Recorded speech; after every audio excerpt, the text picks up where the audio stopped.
perdurera, Pascal Lavergne, le risque de sécheresse? 22 départements, risquent d'atteindre un point critique d'ici à la fin de l'été, selon les prévisions du ministère de l'Intérieur.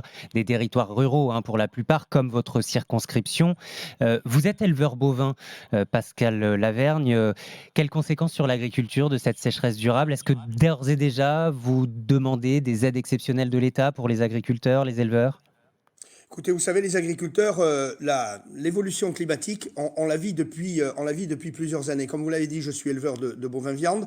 Il se trouve que je me suis engagé il y a une vingtaine d'années dans l'élevage et j'avais choisi un système herbagé sur des coteaux, sur les coteaux de l'entre-deux-mer. On sait En que l'occurrence, l'élevage, ce sont des à productions partir du très 15 juin, il n'y a consommatrices d'eau, quasiment hein. plus d'herbe.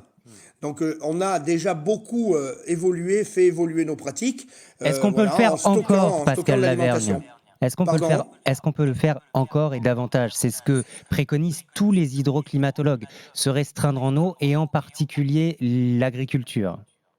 Mais écoutez, je veux bien que l'agriculture se restreigne en eau. En l'occurrence, l'agriculture, elle est là aussi pour nourrir la planète.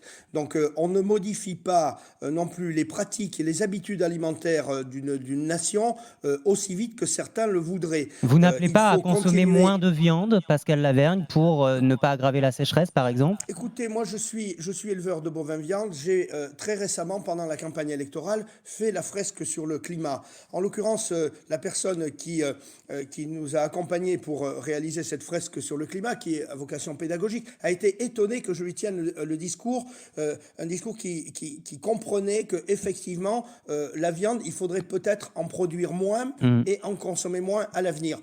C'est pas là-dessus qu'il faut mettre l'accent aujourd'hui et jeter l'opprobre comme on a souvent la facilité à le faire. On désigne des boucs émissaires de façon systématique en disant ben voilà, il faut consommer moins de viande pour pouvoir lutter contre l'évolution climatique. Non, sincèrement, n'allons pas dans ces clichés-là. Faisons évoluer la société petit à petit, même si effectivement il y a urgence, je crois qu'il y a une prise de conscience, mais de grâce, évitons ces clichés et en trouvant des boucs émissaires, pensant que c'est la solution Mmh. immédiate pour résoudre les problèmes.